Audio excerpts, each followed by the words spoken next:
absolutely enjoyed playing the latest entry into the Prince of Persia series that I literally forgot that I was playing a demo. You know, it's very refreshing to experience something different after all these years. We just got Assassin's Creed from Ubisoft.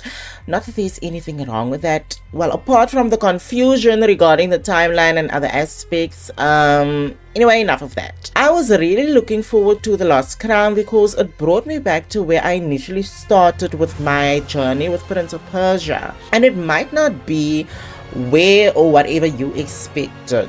Like back in the day, I played the Gameloft mobile ports of Warrior Within and the Two Thrones, which also had the sort of side-scrolling aspect to it that the original Prince of Persia had. I later got into the Sands of Time trilogy on the PS2, but actually started from the last entry and worked my way back to the Sands of Time.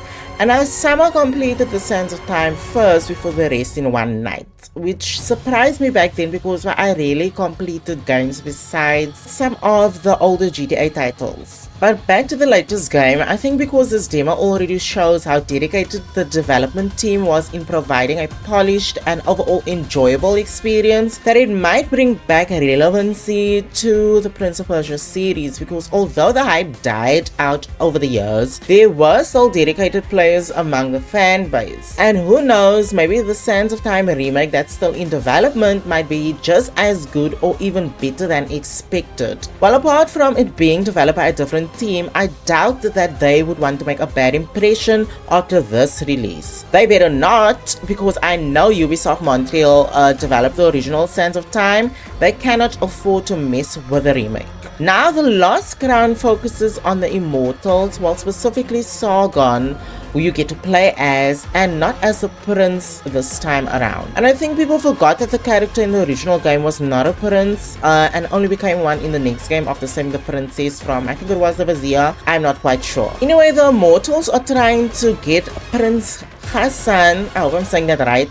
His name kind of sounds familiar to Prince Dastan from the Sands of Time movie, but maybe it's just a coincidence. Anyway, they're trying to save him from this place called Mount Kaf. I hope I'm not butchering that, after he was captured by someone called Anahita, who is most likely to try and gain power. And from what I could gather, the only way she could get entry into Mount Kaf was with someone of royalty, which now that I think of it confuses me, because yeah, we are in Mount Kaf, but we are not royals. We are the Immortals. Unless they meant that all access to Mount Kaf is granted when a royal is present. I'm not quite sure on that, but alas, here we are to save the prince. We learn that this place is surrounded with different gods and entities which will either help you along the way or try to kill you. But with a great combat system that does differ from the freestyle aspect introduced in Warrior Within, you can still manage to defeat enemies swiftly and build upon special abilities with amulets along the way. The platforming aspect is still present, but one thing missing is the wall running,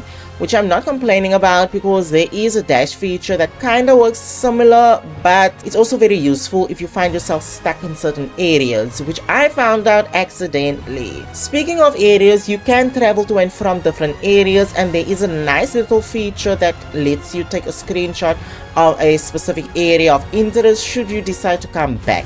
You can also equip different skins to Sargon. I'm not sure how much will be in the normal edition because you can get an additional one with the deluxe edition. In terms of graphic capability, the development team diverted from the realistic route and instead took the game in a more Fortnite-esque art style, and it doesn't look bad. To be honest with you, I'm quite impressed given that the game runs on different platforms, including older generation consoles, and it does a pretty good job at it with no noticeable differences in quality. The only thing I had an issue with was, for some reason, I could not set the game's resolution to its highest that my monitor allows, and the health bar seems to be out of place no matter how I resize the UI. But that's small issues nevertheless. The game could also broaden the potential player base even more, considering that the game has various accessibility options. And the difficulty options can also be adjusted later if I'm not mistaken, but for my initial playthrough, I chose the warrior difficulty.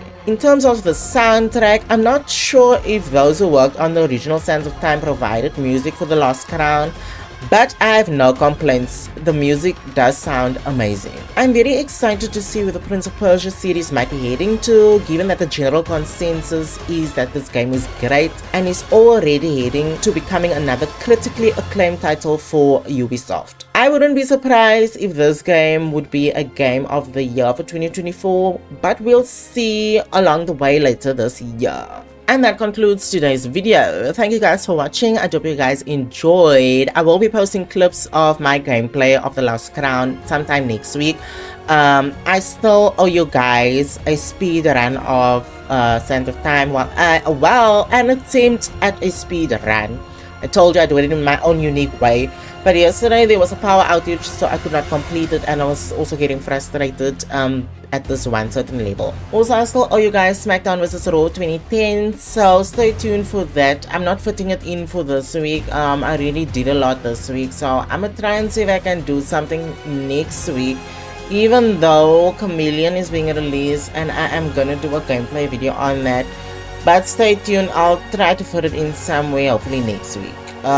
Look in my community section for any further updates, and then yeah, we are, that is where we are. Does that make sense? I don't know.